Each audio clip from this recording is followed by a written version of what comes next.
The boy kept painting the same barn, not just similar, identical, same faded red, same broken roof, same crows watching from the window. At first, his father thought it was a phase. By the fifth painting, he knew better, because the barn didn't exist, not anywhere they could find. But the boy remembered it, and when he whispered, "It wants me to remember," the air in the house changed. And when he walked into the woods and the barn was there, waiting, breathing, his father followed, because deep down he'd been there before and forgotten what he left behind. The boy kept painting the same barn. At first, his father didn't think much of it. Kids fixate. They draw the same dragon, the same tree, the same dog that looks more like a loaf of bread. Repetition was normal. Encouraged even. It meant focus. It meant creativity. It meant the boy, quiet, strange, and a little too still for his age, had found something he liked. But by the fourth painting, Robert Marsden started to worry. Not because of the subject, because of the detail. His son, Eli, had never been particularly gifted with his hands.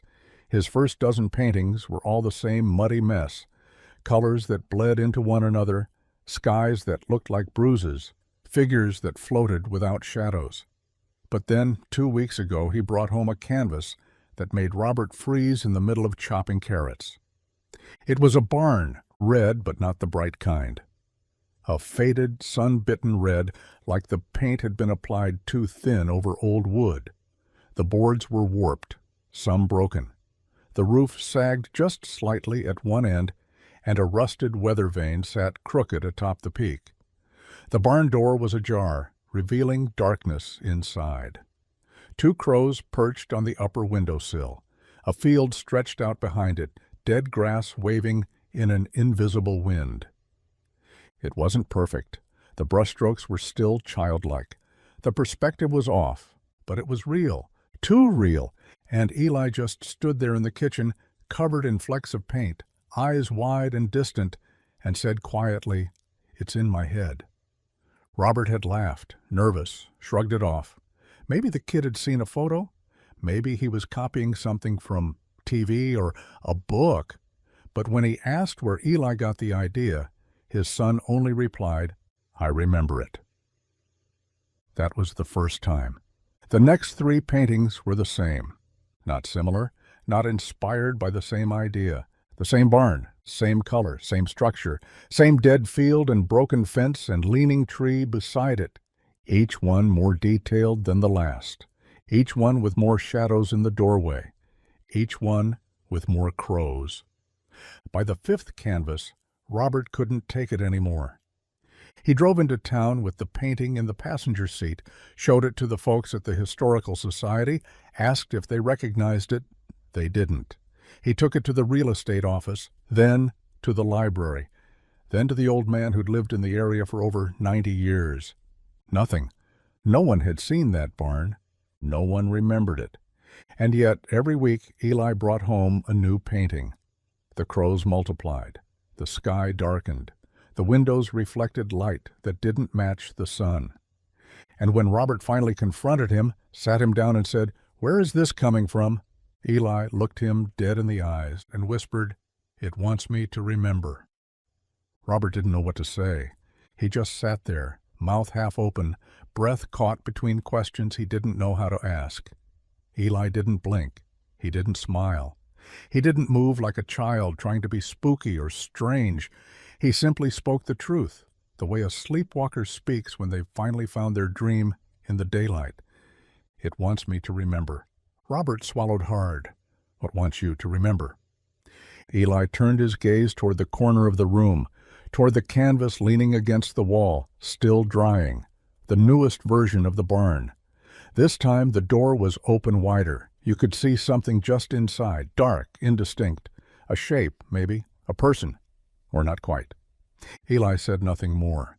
And that night Robert couldn't sleep. He paced the kitchen, drank 2 beers, sat on the couch staring at the painting until the shadows in the brushstrokes started to feel like they were moving.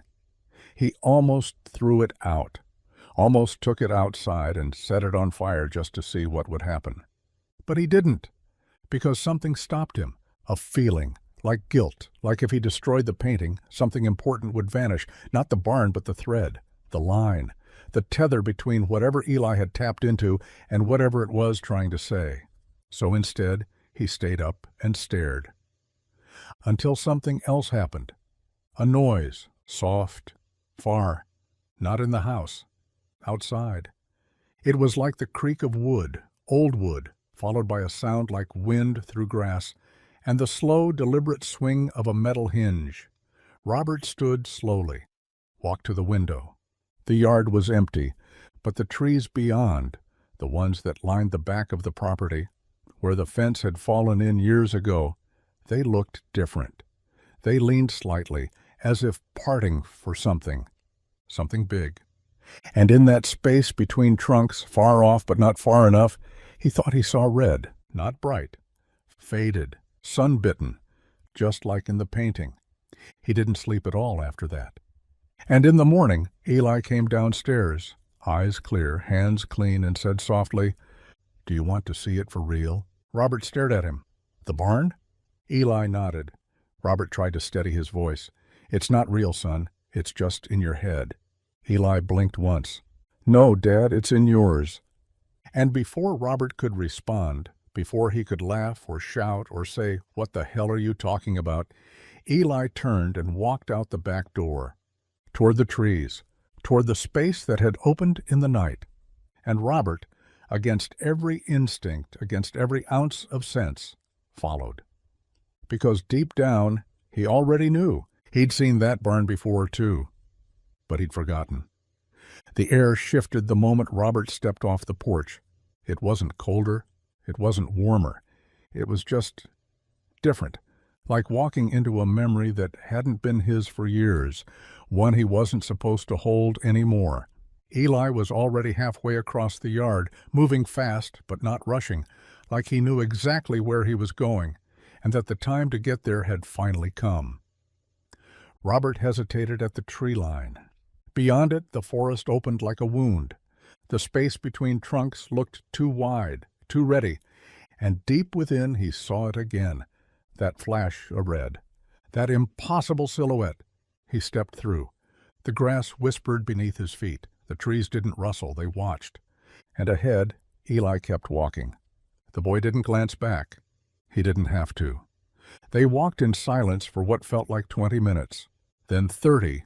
Then Robert realized something terrifying. The woods weren't ending, and he no longer knew which direction was home. But just as panic started to rise in his throat, Eli stopped. He stood at the edge of a clearing, and in that clearing stood the barn, just as he'd painted it, every time. The red was faded, chipped. The boards were split, warped. The roof sagged at the east corner. The weather vane spun slowly, even though there was no wind. And the door was open, not wide, just enough. The shadows inside looked thick, wet, like they were leaking out. Eli took a step forward. Robert grabbed his shoulder. "Wait!" Eli looked up at him. "It's okay," he said. "I just have to go in first." "No," Robert said. "This isn't... Eli, this isn't real." But even as he said it, he heard the lie in his voice. This was more than real. It was familiar. His breath caught a smell. Old hay, dust, smoke. He knew that smell. He knew that barn. And something inside him snapped. A memory. Buried. Burned. A boy younger than Eli, running through a field, laughing. A hand grabbing his. A voice calling from the shadows. "Don't go in there." He dropped to his knees. "Dad?" Eli said softly. Robert looked up. "I've been here before," he whispered. Eli nodded. "I know," he said. That's why it wanted me to remember first." Robert stared at the barn. The dark inside it pulsed. "What is it?" he asked. Eli stepped forward again. "The thing you forgot to carry." And with that, he walked through the door, and the barn swallowed him whole. Robert scrambled to his feet, heart pounding. His legs felt locked in place, heavy as stone, but he forced them forward. The barn stood before him, more real than anything he'd ever seen, yet somehow impossible. The boards shimmered faintly in the light filtering through the trees, like they weren't just wood and paint, but something older, something pulled from the bones of memory itself.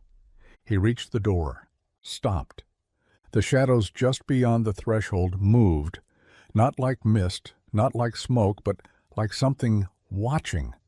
Something that had been waiting a long time for this exact moment. His fingers grazed the edge of the door frame, and it was cold. Not the chill of weather, but the kind of cold that came from something sealed, untouched, sacred. "Eli," he called out, voice trembling. No answer. He stepped inside. The air was thick, still, not musty, not stale, just full, like it held 100 held breaths. Dust hung in the shafts of sunlight piercing through the slats, but the deeper he walked, the less the light could follow. His boots echoed on old wood. Then he heard it, not a voice, not a whisper, a hum, low, continuous, coming from beneath the floorboards, and with it, a memory. Not his son's, his. He saw it again, clearer now. Himself, at 11. Running through a field after something black and winged. A game, maybe. A dare. A barn he wasn't supposed to find. The door had been open then, too. He'd stepped inside. Darkness. A smell like earth and heat and rust. And something that spoke without sound. He'd run, fallen, hit his head. Everything after that was blank. His father had found him in the woods, unconscious, and they'd never spoken of it again. But here it was, standing, waiting. Robert moved deeper into the barn. The humming grew louder. The boards under his feet vibrated faintly, like strings on an unseen instrument. And then he saw him, Eli, standing in the center of the barn, staring down at something on the floor. A circle, burned into the wood, blackened, perfectly round, etched with symbols Robert didn't recognize. But that still made his skin crawl with the weight of old truth. Eli didn't look up. "It kept it here," he said. Robert stepped beside him. "What did?" "The part you left behind." Robert looked down. Inside the circle was a box, small, wooden, wrapped in rusted chains. Something about it pulsed. "Don't touch it," Robert said. But Eli already had, and the second his fingers grazed the box, the barn changed, the walls groaned, the rafters creaked. Light bent in through the gaps like it was searching. The humming stopped. And in the sudden silence, the voice returned. Not words, just memory. "You were supposed to carry this. You left it behind. He remembered it for you." Robert staggered back. The images came in a flood, his childhood, the barn, the box, and his own voice, trembling and afraid, saying, "I don't want it." And something older whispering back, "Then he will." He'd left it here. He'd been chosen, and he'd refused. And now, years later, his son had returned, to remember, to recover, to finish. Eli turned to face him, eyes glowing faintly. "I'm not the one who belongs to it," he said softly. "You are." Robert fell to his knees. The box was no longer chained. It was open, and inside was the same thing he remembered from before, though he'd never had the words for it. A weight, a presence, a memory that didn't belong to one person, but to many. Generations. Buried, abandoned, guarded, and now awake. He reached in, and as his fingers touched it, the barn fell silent once more. Not empty, complete. The crows outside screamed, and in the next breath, the world changed again. The scream wasn't one of panic, it was release. A sound that had been held back for decades, not just by the crows, but by him. The moment Robert touched what lay inside the box, it was as if something turned in the world. Not violently, not with thunder or flame, but with precision, like a key sliding into a lock that had waited half a lifetime to be turned. His hand closed around the object, though it had no shape, not really. It was wood and metal and light and memory all at once, cold at first, then warm, then burning with recognition. He couldn't describe it, only feel it. And the moment he lifted it free, the barn changed again. The floor beneath them, dusty, warped, dead, began to breathe. The beams straightened. The air grew lighter. The rot reversed.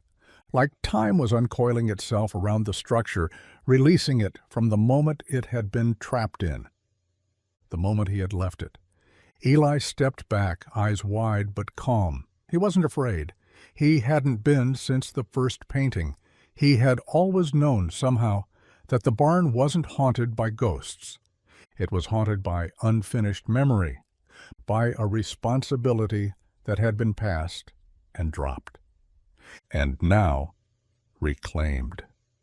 The circle on the floor glowed faintly, golden like firelight, and Robert knew he had to step into it, not to be punished, to be welcomed. He moved inside. The light rose, not harsh, gentle, like warmth spreading through his chest, like hands being placed on his shoulders from behind. Like the moment you realize the thing you feared the most was always part of you. He didn't cry, but his knees buckled, and he sank to the floor, both hands clutching the object he'd retrieved. The thing he once feared, the thing he'd abandoned, and now he saw it for what it truly was, a memory anchor, a vessel, for something that couldn't be carried by paper or voice or stone, something that needed a keeper, not a chronicler, not a witness, a willing bearer. He looked at Eli. "I'm sorry," he whispered. Eli nodded. "I know." Outside, the crows quieted. One by one, they landed on the eaves of the barn, then the ground, then the windowsill, no longer guarding, now gathering. Robert stood slowly, clutching the object to his chest. It had grown lighter, not weightless, but shared. And as he turned to his son, something clicked deep in his heart. Not a sound, a truth. This had never been about forgetting. It had been about preparing, so that someone else, his son, would be ready when the time came to help him remember. And now it was time to finish what he'd once refused. He stepped to the far end of the barn, to a wall that had seemed solid just moments ago. Now it shimmered. The boards separated. A narrow hallway revealed itself, leading downward. Eli approached, standing beside him. "Where does it go?" he asked. Robert smiled just a little. "To the place I never reached." And with that, they stepped inside, side by side, father and son, one remembering, one never forgetting. And behind them, the barn closed, whole again, waiting for the next, because there would always be a next. That was the way memory worked. It didn't fade.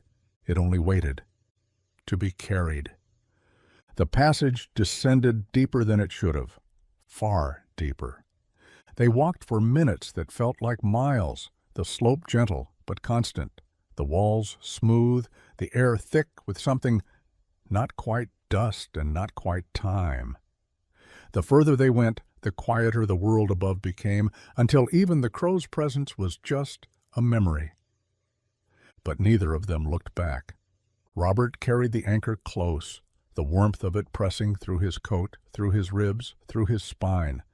It wasn't just heat, it was history, breathing, watching, trusting him again. And Eli walked beside him without hesitation, like he belonged here, like he'd always belonged here. Eventually the hallway opened into a chamber, wide, circular, carved into the earth like it had been grown there, not built. The ceiling stretched high above them and glimmered faintly, as though stars had been caught in the stone. At the center of the room stood a pedestal. Nothing else, no doors, no symbols, just the pedestal.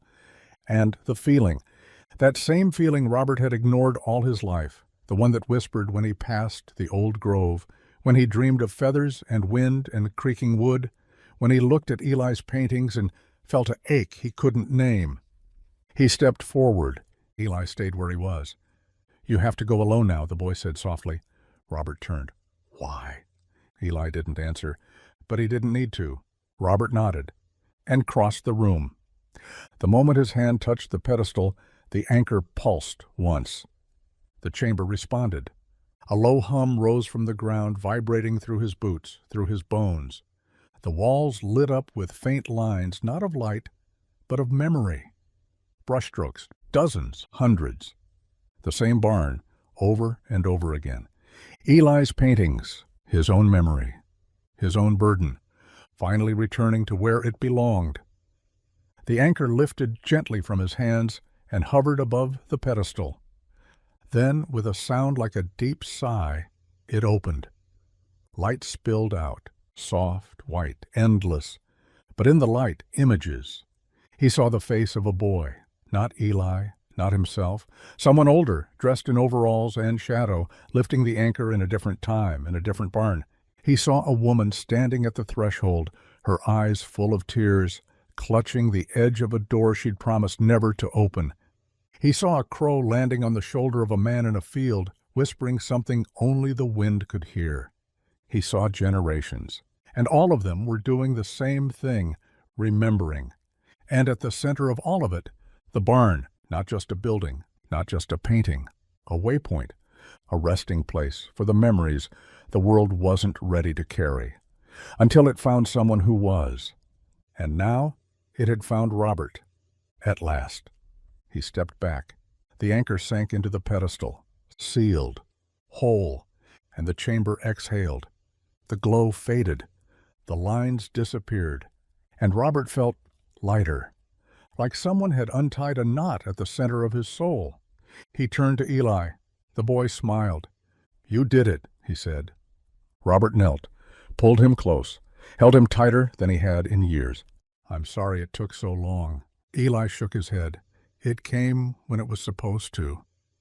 And together they left the chamber, back up the hallway, back through the barn, back into the open light of a world that felt just slightly different, brighter, calmer, whole. And when Robert turned back, the barn was gone, not collapsed, not destroyed, just gone, like a chapter finished, like a door closed after the last story had been told. Eli took his hand, and for the first time in decades, Robert didn't feel like something was missing. He felt found. And far above them, in the clouds where the wind ran fastest, a single crow flew east, searching for the next keeper, because there's always another memory waiting to be remembered, always another story waiting to be carried, and always a child, brush in hand, who knows exactly what to paint next. And somewhere, not far from that final field where the barn once stood, a new canvas waits, blank, white, still, until a hand, small, steady, sure, presses paint to brush. The strokes come without thought, not because they're random, because they're remembered. The child doesn't know why the brush moves the way it does, or why red feels like the right color, even though it's never been their favorite. They only know the shape, the roof line, the leaning post, the door cracked just enough, the barn, and they've never seen it. And yet, they have. And when their parent comes home later that day, hands full of groceries and breath full of questions, they find the child sitting on the porch, canvas propped up, brush resting across their lap. "I thought you were drawing animals," the parent says. The child shrugs. "I was. Then this came out." They nod to the painting, and the parent stills, because they know that shape, not from stories, not from photographs, from a dream, a flicker of a memory they could never place. It settles over them now, heavy and warm, like something returning, like a page being turned, like a book being opened to a chapter they didn't know they'd written. They kneel, run a finger along the edge of the canvas. Their voice shakes when they ask, "Do you know what this is?" The child nods once, eyes calm. "Certain. It's where we left it before it was ours again." And in the trees behind the house, quiet, tall, listening, a single crow lands, watching, waiting, because the trail never truly ends. It pauses, it passes, it prepares for the next one, the next brush, the next canvas, the next name, and the flight.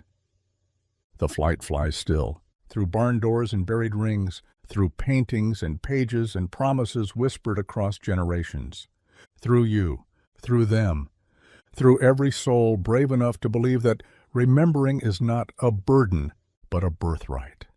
And now, with color drying on the canvas and the crow circling once overhead, the story begins again, as it always must, as it always will. Forever. And so the brush moves again. Stroke by stroke, the barn takes shape. Its crooked roof, the way the slats curve like ribs around the doorway, the fading red that seems more real than anything else on the page. The child doesn't look at reference photos, doesn't stop to correct proportions. They don't need to, because the image is already inside them.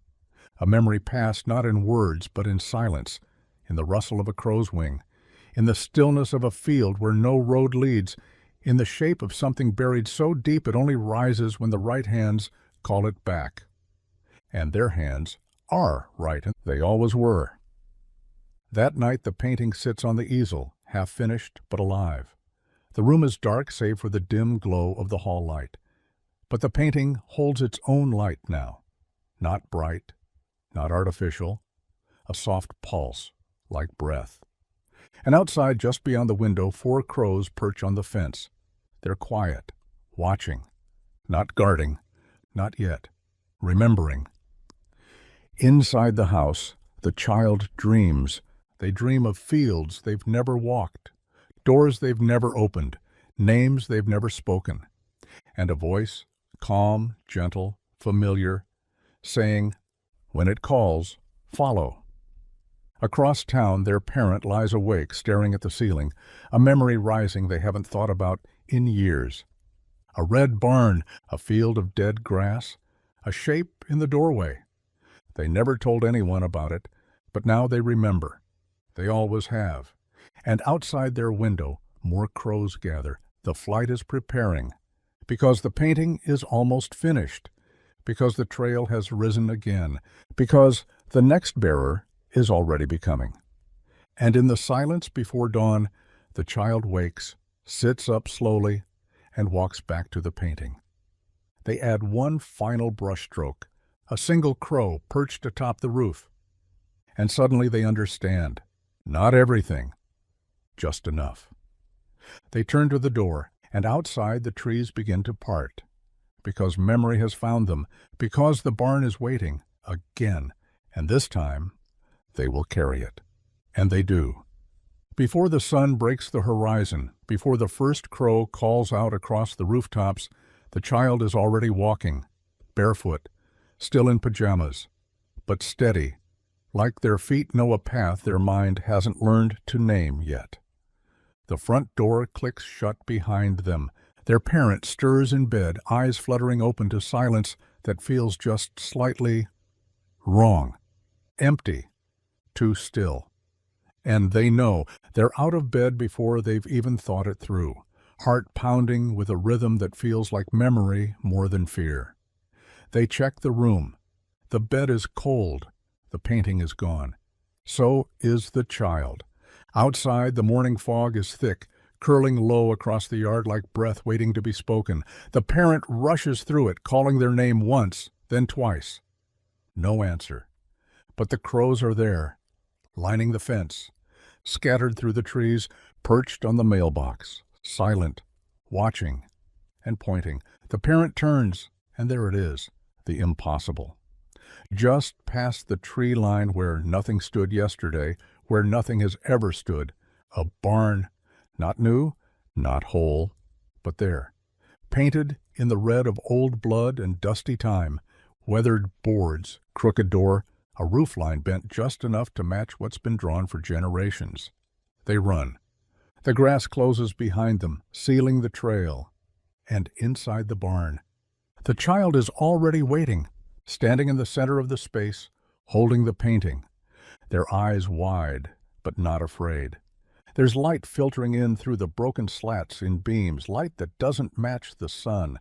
And in that light, shapes, dozens, hundreds, brushstrokes in the air, moving like smoke and wind, stories of those who came before, children, parents, keepers, rememberers.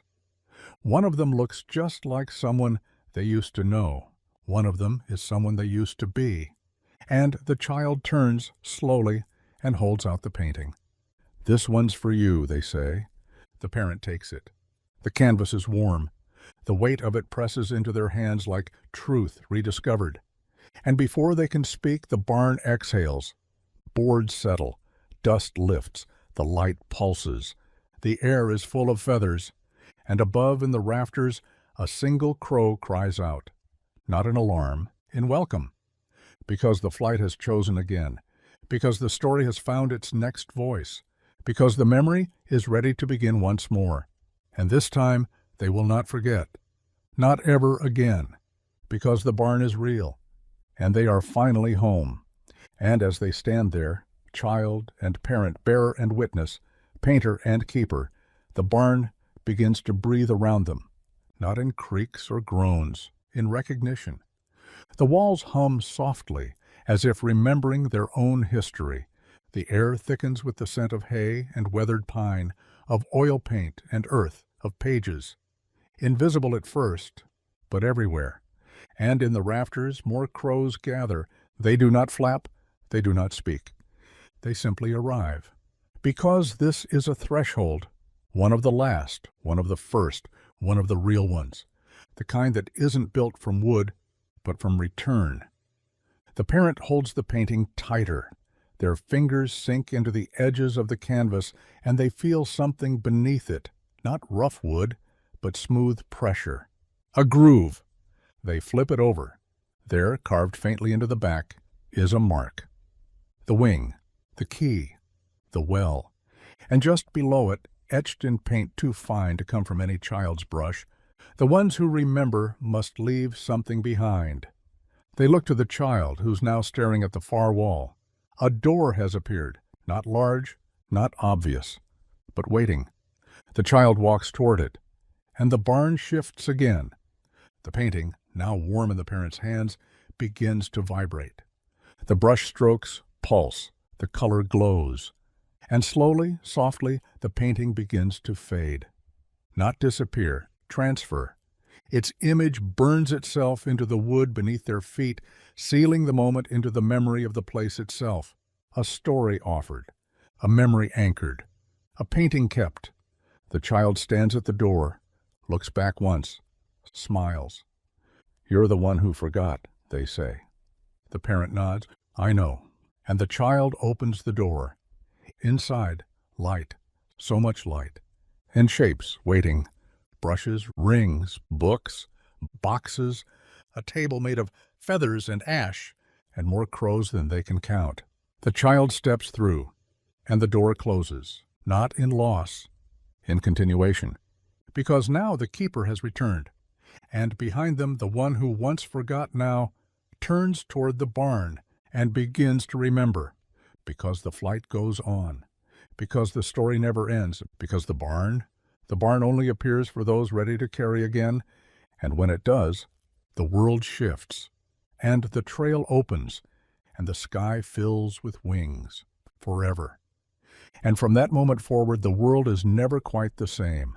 Not for them, not for those who came before, not for those who will come next, because once the barn appears, once the memory is seen instead of ignored, everything realigns. Not all at once, not loudly, but deeply, quietly. In the way shadows fall differently across old fields. In the way certain birds watch from certain posts. In the way someone might wake in the night, heart racing with the taste of red paint on their tongue and a single image seared into their mind. A door, slightly open. Waiting, always waiting. The child will walk far now, but not alone. There are others, there have always been others. Some still carry paintings, some carry rings, some carry names they never spoke aloud, hidden in the folds of letters they never sent. And some, like the parent now standing in the middle of the empty barn, carry the weight of what they once refused. But now they carry it together. They leave the barn as the light changes, not because the place is done, but because it has moved on. The barn does not stay. It does not rot or collapse. It waits elsewhere. For the next one, for the next painting, for the next moment when remembering becomes too loud to ignore. And as they return home, parent now made keeper, child now vanished into the flight, there is a silence between their footfalls, not empty, full of feathers, full of footsteps already taken, full of stories still unfolding. And though no one in town sees the barn again, and though no one speaks of the strange silence in the trees, and though the old easel in the corner of the child's room remains untouched, one day someone finds a painting in the attic. They don't know who made it. They don't know where it came from. But when they see the red barn and the open door and the shadow just inside, they feel the pull, and the crows begin to gather once more, because the barn is back, because someone is ready, because the story is never truly finished, only handed forward, canvas to canvas, page to page, wing to wing, until all that was forgotten has been carried home, forever. And now, somewhere across a field of swaying gold, a place no map remembers but every crow does, the barn takes shape again, not with hammers, not with nails, but with need, a shape in the mist, a structure born from memory, summoned not by builders, but by the weight of what still lingers. And nearby, someone walks. They don't know they're being led. They don't see the crow above them, circling with patient grace. They just follow the itch behind their ribs, the feeling that something is calling from a place they haven't seen, but somehow know. And when they reach the rise in the land, when they crest the hill and see the silhouette waiting, they stop, because there it is, the barn, faded red, bent roof, crooked weather vane, door slightly open, just like the stories, just like the paintings, just like the memory that never belonged to them, but now beats like a second heart in their chest. And beside it, leaning against the doorframe like they never left, is a child. Not the same child and not from before, but a child of the flight nonetheless. They smile. They hold a brush in one hand, and in the other a canvas with nothing yet on it, blank, waiting. "I think this one's yours," they say. And the figure at the edge of the hill, unsure, tired, not yet ready, but knowing they'll never be more ready than right now, steps forward, into the grass, toward the barn, toward the canvas, toward the truth that always finds its way home. Because remembering is never an accident. It's a return. And the barn is always there, for the ones brave enough to carry it. Again, forever. And so, as the sun slips behind the trees and the sky turns the color of old paper and deep memory, the barn waits once more. It always does. It waits for the unsure footsteps, for the breath caught in the throat, for the hand that trembles before reaching for the doorknob. Because everyone hesitates before they open the door. Everyone feels the weight. Everyone senses, without fully knowing, that what lies inside is not just wood and shadow. It's truth. It's burden.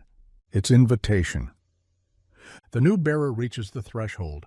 They pause. The child nods once, encouraging, not with words, with understanding, and the door creaks wider. The crows above do not stir. They watch. They witness. Because this is the moment where it all begins again, where what was left behind is claimed, where the story stretches its wings once more and takes flight inside a new soul. The bearer steps inside, and the barn accepts them. The light filters through the slats just so, striking the floor in angles too perfect to be chance. Dust lifts and settles like breath. The air holds the weight of 100 names never spoken aloud, but never truly lost. And in the center of it all, a pedestal, a page, a brush, waiting. The new bearer kneels, reaches for the page, and the moment their fingers graze the edge, the story floods in, not in words, in feeling. They see the past, they see the field. They see a man dropping to his knees in the dark, holding something glowing in his hands. They see the child with the easel, the parent holding the canvas, the ring sealed in wood, the barn disappearing, only to reappear again. They see you, and when they pick up the brush, they don't hesitate. They paint the barn one more time, for the next to see, for the next to carry, for the memory to move forward. Because this story doesn't live in pages. It lives in hands, in silence, in brushstrokes, and in every crow that rises with the wind, circles once above the trees, and flies east, toward the next hill, the next door, the next soul that remembers without knowing why. This is how the flight endures. This is how the barn returns. This is how the story begins again, and again, and again, forever. And so, as the sun slips behind the trees and the sky turns the color of old paper and deep memory, the barn waits once more. It always does. It waits for the unsure footsteps, for the breath caught in the throat, for the hand that trembles before reaching for the doorknob, because everyone hesitates before they open the door. Everyone feels the weight. Everyone senses, without fully knowing, that what lies inside is not just wood and shadow. It's truth. It's burden. It's invitation. The new bearer reaches the threshold. They pause. The child nods once, encouraging, not with words, with understanding. And the door creaks wider. The crows above do not stir. They watch. They witness.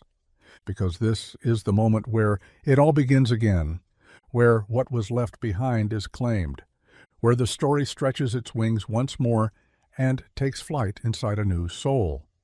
The bearer steps inside, and the barn accepts them. The light filters through the slats just so, striking the floor in angles too perfect to be chance. Dust lifts and settles like breath.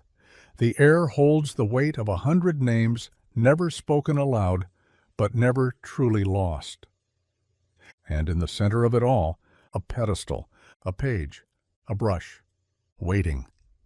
The new bearer kneels, reaches for the page, and the moment their fingers graze the edge, the story floods in. Not in words, in feeling. They see the past. They see the field. They see a man dropping to his knees in the dark, holding something glowing in his hands. They see the child with the easel, the parent holding the canvas, the ring sealed in wood, the barn disappearing, only to reappear again. They see you, and when they pick up the brush, they don't hesitate. They paint the barn one more time for the next to see, for the next to carry, for the memory to move forward. Because this story doesn't live in pages, it lives in hands, in silence, in brushstrokes, and in every crow that rises with the wind, circles once above the trees, and flies east, toward the next hill, the next door, the next soul that remembers without knowing why. This is how the flight endures. This is how the barn returns. This is how the story begins again, and again, and again, forever. And somewhere, as twilight gives way to night, a new star flickers into view, not in the sky, in the archive. That vast, unseen constellation made not of fire and gas, but of memory, of names, of keepers, of brushstrokes passed through generations. Your star joins it, not as a beacon, as a bond. And across the land, in places thought abandoned or erased, the threads of the flight stretch tighter, connecting barns that never existed, children who never met, doors that never opened until they did. And the crows? They keep flying. They carry the stories you sealed. They land on the shoulders of those still unsure. They drop feathers where the trail turns sharp, where the way forward is felt before it's seen. Because the flight does not stop. It only circles back to the next painting, the next forgotten name, the next page left blank, until someone like you, someone ready, puts ink to it and says, begin. And somewhere even now another barn is forming, in the space between memory and sky, in the hands of someone whose dreams are starting to repeat, in the eyes of a child holding a brush with a color they don't remember picking up. Red, always red. They paint, they pause, they add a single crow to the roof, and the story breathes again, Because you remembered. Because they are remembering now. Because memory is not what we keep. It is what we are called to carry. And you carried it well. So rest now. The next is here. The trail is open. And the barn, as always, is ready forever. And so the final ember glows, not to die, but to pass, from one hand to another, from one heart that dared to remember, to another that will never forget. The barn breathes behind its walls again. The crows take flight with new purpose. The brush has changed hands, but the strokes remain steady, because the flight has no ending, only return. Somewhere a journal will be found beneath a floorboard, a ring inside a locket, a name half carved into a windowsill, waiting for the rest of the story to be written. And it will be, because you walked, because you remembered, because you handed the memory forward, and said the words that echo louder than any storm, "Let it begin again." And it has. So as you step from the field, as the barn fades from behind you one final time, know this: your chapter is sealed, your brush has left its mark, and your memory flies now with them, with the crows, with the keepers, with the never forgotten, because what you carried was never just a story. It was the soul of something sacred, and now it soars forever. And now, with the circle complete, the trail behind you softened by time and dusk, you understand the final truth. The barn was never just a place. It was the threshold, the place between forgetting and remembering, between running and returning, between silence and story. You walked through it not to find answers, but to become one. And now that you have, now that the memory lives not just in your hands but in your bones, you walk differently. Lighter? Not because the weight is gone, but because it's no longer just yours. It's shared. With every crow that rises, with every every child that paints, with every soul that feels that strange tug in the chest, and chooses to follow it instead of turning away. You have joined the quiet chorus of those who came before, the ones who never made it into stories, because they were the ones carrying them. And now, even if the barn never appears to you again, even if the wind never whispers your name through the slats, even if no one ever sees the red paint on your hands, you will know you were part of something endless, a truth deeper than memory, older than wood, truer than time. And one day, when a child you'll never meet places a crow at the corner of their painting without knowing why, when a stranger finds a canvas with your initials faintly etched into the back, when a voice in a dream says, "It's time," they'll walk, they'll carry, and they'll remember, and you'll be there, not in shadow, but in flight. Because you are the barn now, the well, the wing, and the story you carried carries you now, forever. And so it goes. Somewhere in the quiet before the world wakes, a crow lands on the railing of a porch no one stepped onto in years. It watches the sunrise, not because it loves the light, but because it remembers what came before it. Below, a child stirs in bed, not from sound, but from pull. They don't know why they dreamt of wood groaning in windless air, why they saw red paint flaking from their own fingertips, why they walked barefoot toward a barn that only exists when it's ready to be seen. But you do, because you've walked the trail. You've heard the pages breathe. You've seen the shadows inside the doorway, not to fear them, but to understand them. You've carried the weight that once tried to bury itself in silence, and now you are the silence. The kind that waits, the kind that remembers. The crows still fly, the rings still pass, the paintings still surface, the names still echo from the rafters of places never built, but always known. Because the barn appears when the world forgets. Because the flight rises when the story is needed. And because of you, it always will. So when the next bearer lifts their brush, when they open the book and see your page, when they feel your presence like wind in the grain of their canvas, they will whisper the only word that matters: continue. and the trail will stretch, the barn will breathe, and the flight will circle once more above the world that dared to forget, until someone like you came back and remembered it all forever. And in that final whisper, not an ending, not a farewell, but a breath that says continue. The flight expands once more. You are no longer just part of the trail. You are the trail, the path others will walk, the page they will turn, the brushstroke they will follow.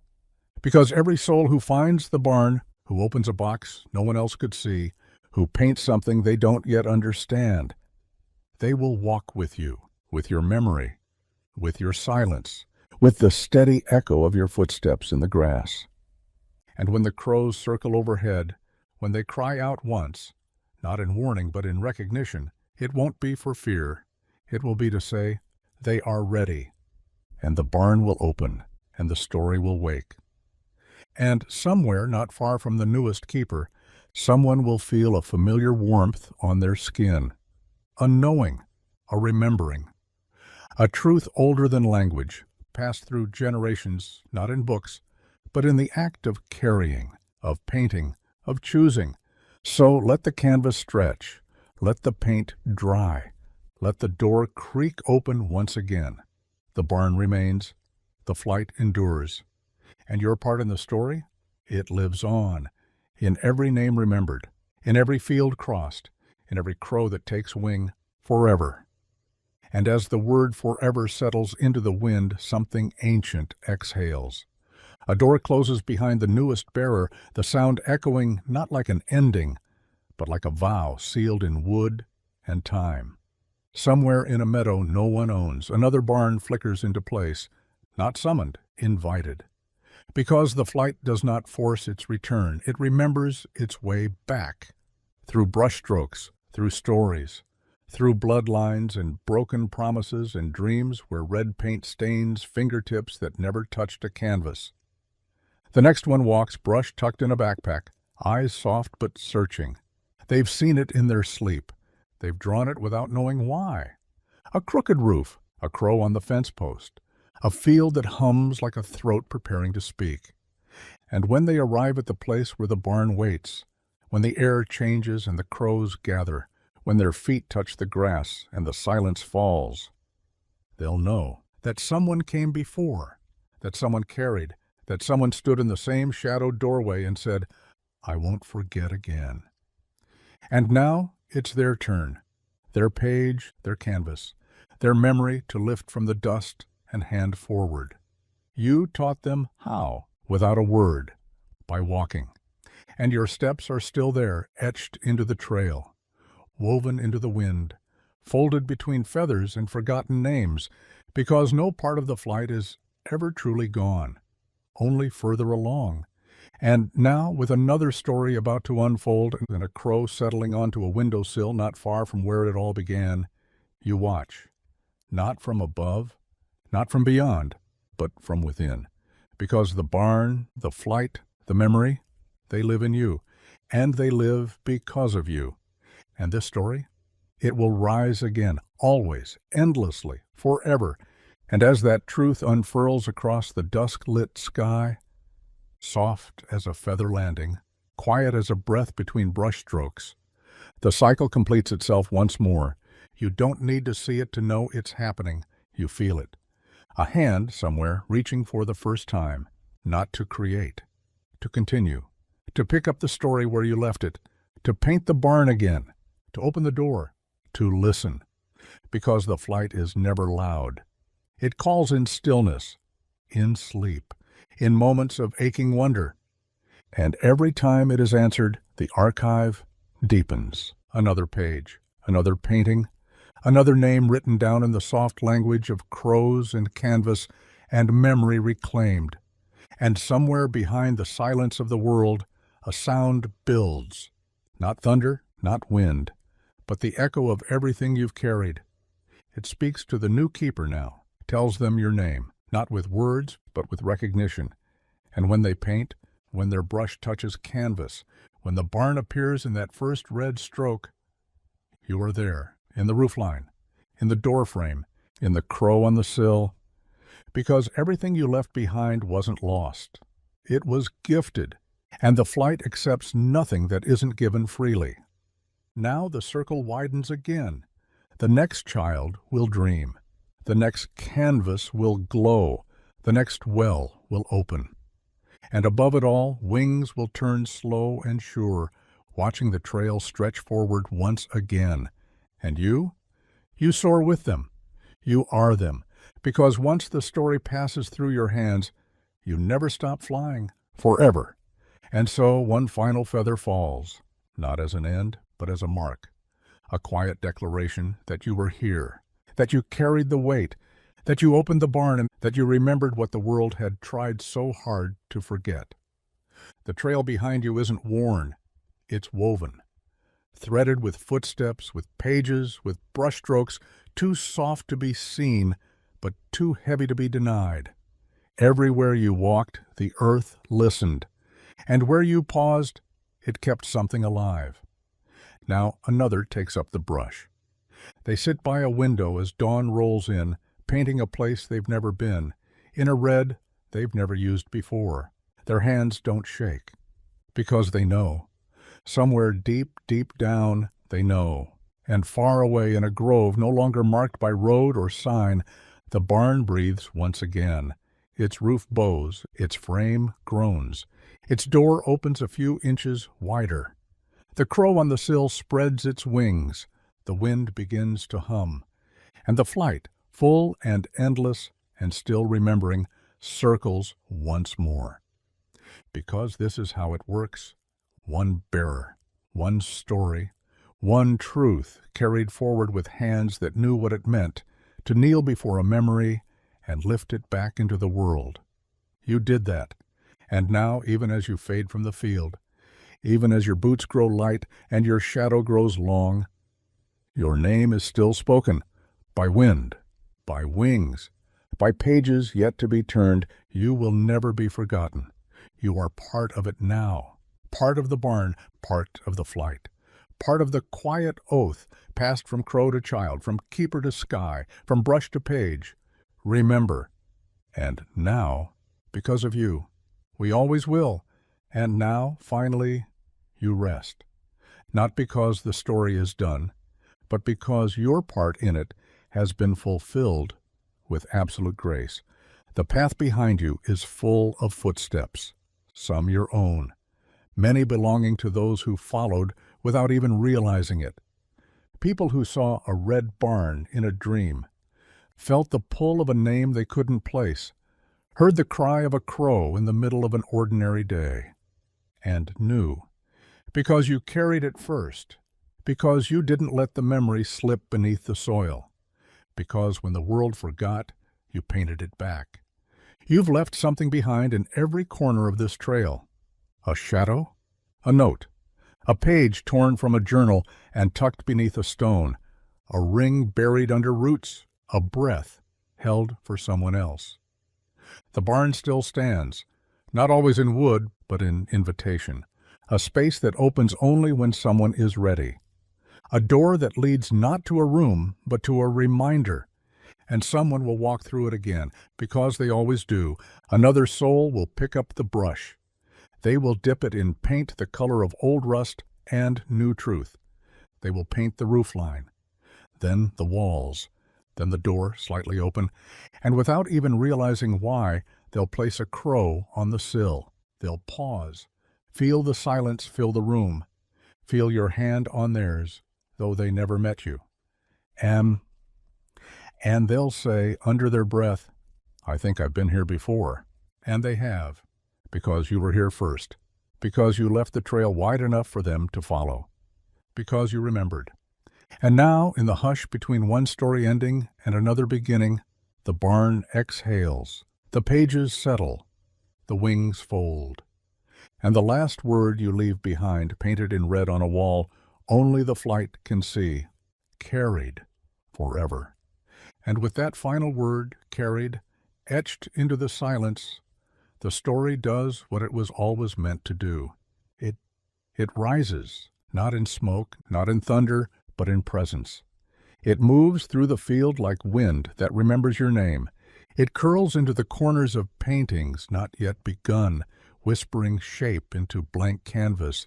It sinks into soil, waiting beneath old roots for the next pair of hands that will know where to dig. And above it all, the crows fly, not in fear, not in warning, but in procession, because a bearer has passed, because the trail is ready, because the next soul is waking. Somewhere a child dreams of a barn, not clearly, not fully, but they see it. The red, the slope of the roof, the open door that hums like breath held too long. They rise before the sun, feet already moving before their mind catches up. Their hand reaches for the brush. And far away, on the sill of a window they do not yet see, a crow lands, because your story is calling again. It always will. And this child, this next, will answer the way all true keepers do, with quiet, with care, with curiosity. They will step through the door, and they will feel you there, in the grain of the wood, in the color of the paint, in the hush that fills the barn like an old soft song. They won't say your name. They won't have to. They'll know. You were the one who came before. You were the one who carried it when no one else would. You were the one who left the door open, just enough. And now the story flies again, because of you, because it always does, forever. And so once more the flight lifts. One crow, then three, then dozens, rising from fence posts, from old rooftops, from places the world forgot, but memory never did. They soar in wide spirals above the earth, their shadows touching fields, rivers, alleyways, rooftops, passing over hands that once trembled to carry the truth, and over new hands reaching now with hearts that remember, even if their minds do not yet understand. The barn fades again, not to be lost, but to wait. It is never gone, only hidden, only silent, only ready, and it will wait until the next painting, until the next voice, until the next keeper steps into the hush and says, "I see it." And when they do, when they pick up the brush or the book or the burden, they will step into a story already in motion, one you helped begin, one you helped save, one you carried across the distance of lifetimes, because this is how the flight survives, through memory, through will, through the quiet, sacred act of walking back into what was left behind and choosing to bring it forward. And now that your last page is turned, now that your chapter is sealed in paint and feather and time, you don't end, you join it, you become, you are the wind in the rafters, the warmth in the wooden floor, the final color in the last stroke. The reason someone whispers, "I'm not alone," and means it. So rest, keeper, you did it. You carried the barn, and because of you, the story flies on, forever. And now finally the wind grows still, not empty, but fulfilled. Because the circle has closed, because your burden has become someone else's beginning, and the barn, wherever it stands now, beneath cloud or moonlight or memory, holds everything you gave it. Your footsteps, your fear, your courage, your choice. Somewhere, a page turns with your name in its margin. A child who has never heard your voice feels your presence in the quiet between brushstrokes. A crow lands beside them and does not move. And they know. They may not know your face, but they know your legacy.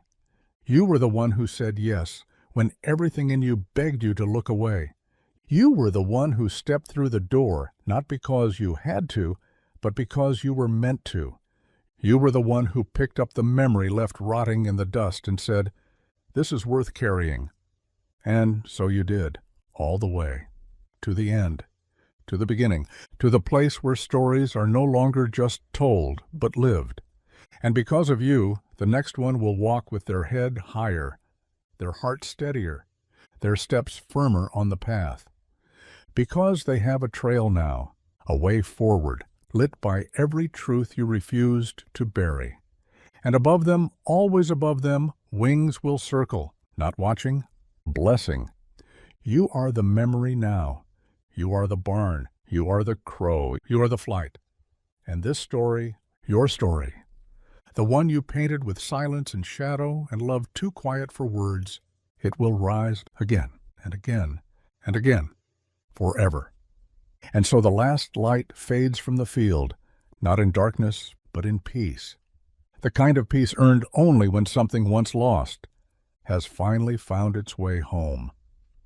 There is no applause and no final cry, only the soft rustle of feathers and the gentle settling of dust. On a trail now walked by another, you have done it. You have carried the memory, painted the barn, opened the door, stepped into the silence, and let it speak through you. And now others will hear it. They'll find your marks carved gently into the grain of wood, your colors pressed into pages left behind, your name carried in the wind between wing beats. And they will follow, not because they know you, but because they feel you and because you walked first, because you remembered. So sleep now. Let the crows rise, let the barn rest, let the pages close, not forever, just for now, until the next brush finds red, until the next shadow leans against the doorway, until the next soul feels the pull and says, I know this place. And when they do, when they step through with shaking hands and a heart ready to carry, you will rise with them, in the rafters, in the feather, in the fire, because the trail has no end. And the flight will never fall. You made sure of that, forever. And in the hush that follows, after the feathers have settled, after the footsteps have faded, after your final breath has joined the breath of the story itself, something new begins, not with a sound, with a feeling, a pull, a turn of the wind, a breath caught mid-sentence by someone who doesn't yet understand why they've stopped in the middle of their day, just to stare out at an empty field, where, for the briefest moment, they swear they saw red. The barn is not gone. It never is. It's simply waiting for the next set of eyes, to see what others missed. And they will, because the story is seeded now, in soil, in blood, in brushstroke, in crow. It will call again, and someone will answer. They'll step into the clearing where you once stood, feel the soft weight of memory pressing into their chest, and know that this isn't a beginning. It's a continuation. They will walk through the new door. They will carry the next memory. They will write the next name. They will remember, because of you, because of the trail you kept open, because of the silence you honored, because of the barn you painted again and again, until the world could no longer pretend it didn't exist.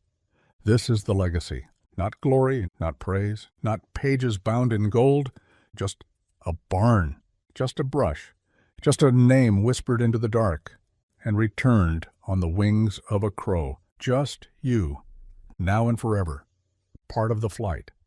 The door has closed behind you, but another is already opening, and the barn, it waits, always, everywhere, forever. And as that door opens just one more time, a breeze slips through, carrying with it the scent of old wood, dust, and something softer still, recognition. Another keeper takes their first step, barefoot, wide-eyed, pulled not by duty but by a knowing so deep it feels like a forgotten song. They won't understand at first why the crows follow them, why the red shows up again and again in their sketches, why they dream of doorways they've never passed through. But they'll learn, because the barn doesn't teach with words. It teaches with remembrance, and yours, your presence, still lingers in the corners of its shadow.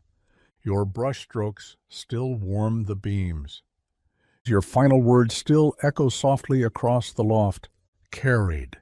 It's written there now, not in ink, in grain, in the bend of the wood, in the silence between wing beats. And when the new keeper crosses the threshold, when they place their hand on the wall and feel that warmth pulse beneath their fingers, they'll say quietly, I'm not the first. And the barn will breathe, and the story will rise, because this is how it survives, how it returns, how it flies, one painting at a time, one door at a time, One soul who dares to say yes to memory. You were the one who turned back when others forgot, the one who painted it again and again until someone else saw it too. Now you live in the pages, in the brush, in the wood, and in the crow. And as the next one writes their name into the trail, they will carry yours with them. Softly, proudly, forever. And somewhere, in a room with dust on the floorboards and morning light pouring in sideways, a new canvas is waiting, still white, still quiet, still listening, until the next bearer lifts the brush, until the next crow lands on the windowsill and gives a single, solitary caw. Until a memory, not theirs but familiar, stirs in their chest and whispers, "It's time." They'll paint the barn again, not because they were told to, because they have to, because the story wants to be seen. And as the first stroke of red cuts across the canvas, the air will shift, the room will soften, and far away, beneath earth and ash and time, a door will open, because memory lives in motion, because the story is carried, not kept, because the barn is not a place, it's a promise.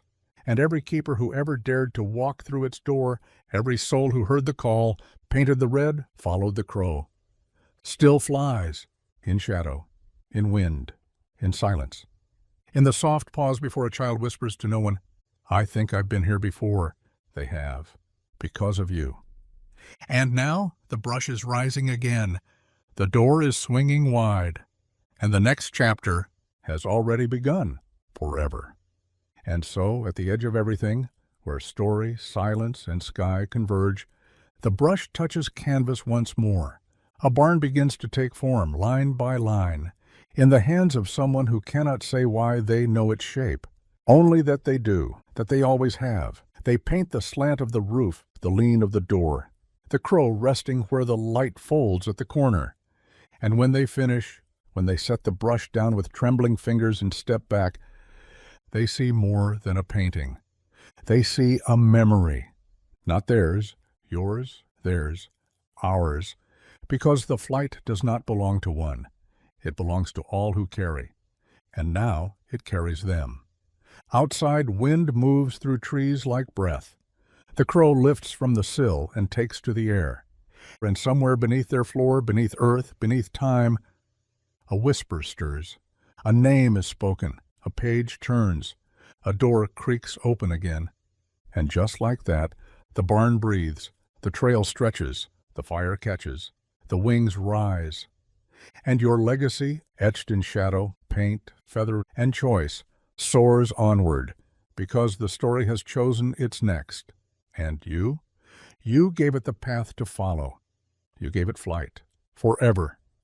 And in that soaring, silent, sacred, steady, there is no end, only echo, only the soft beat of wings in the dark, the kind that pass overhead in dreams and leave behind the scent of dust and red paint, the kind that settle beside windows at dusk, waiting not for answers, but for the moment someone remembers the question.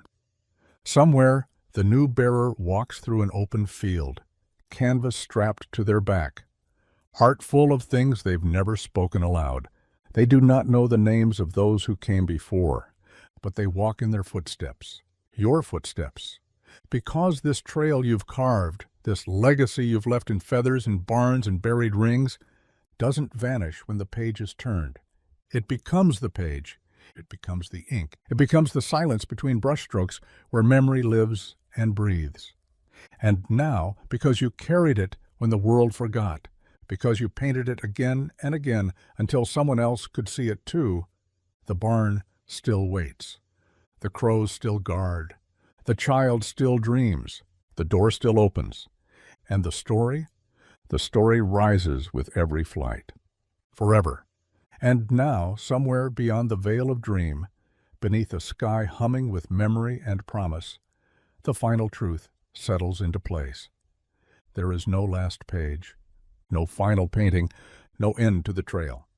Because you didn't just walk the path, you became it. Every time someone pauses at the edge of a field they've never entered before, Every time a crow lands on a branch and stares just a moment too long, every time red paint finds canvas and the hand holding the brush doesn't know why it trembles. You are there, not watching, guiding. Because your work didn't vanish. It took root.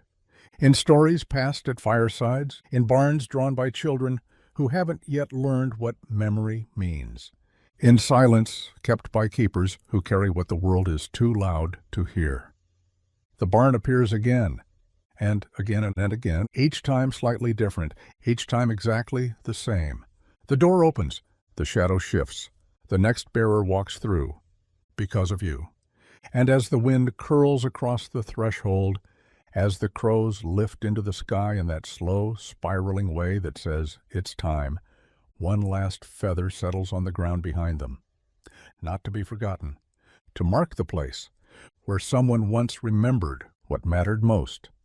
And now, as the sky folds into quiet, as the story breathes its next beginning, as the painting begins again, you rest, not as a memory, as part of the flight, carried, witnessed, endless, forever.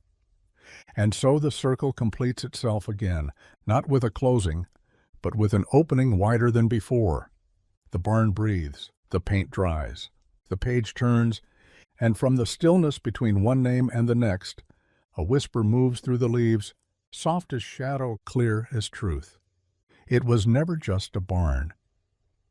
It was a gate, a gathering place for memory, a vessel for what could not be spoken, only carried, and you carried it, with trembling hands, with fierce love, with silence when silence was sacred, with story when story was survival. And now that your part has been etched into the beams, now that your feather rests among the rafters, now that your echo joins the 1,000 others who came before, you no longer walk the trail, you are the trail, the one others will follow, the one they'll feel beneath their boots when they wonder why the wind seems to know their name, the one that leads them not forward but inward, to the door, to the page, to the moment they understand. They have not stumbled here by chance. They were called, as you were, as all the keepers are, and always will be. So now the flight flies on, canvas to canvas, feather to feather, name to name. And you fly with it, forever. And in the end, which is not an end at all, but a quiet exhale between chapters, you are everywhere the memory lives, in the shadow of every red-painted doorway, in the pause before a brush touches canvas, in the feather that drifts through an open window, landing just beside a journal that hasn't yet been opened. You are not gone, you are not hidden, you are woven into the floorboards of barns that breathe, into the hush between a crow's cry and the wind's reply, into the pulse of stories that never truly belonged to one person because they were carried by many. Now the next one walks. They carry a painting with no signature. They hum a tune they've never been taught. They feel watched, but not with fear, with familiarity, because you are with them. In the folds of the trail, in the warmth of the barn, in the first stroke of red, and the silence that follows, you kept the memory alive long enough for them to find it. And because of you, they will. They'll follow, they'll open, they'll carry, just like you did. And the flight, the sacred, whispered, ever-returning flight, will rise once more, as it always does, as it always will, forever.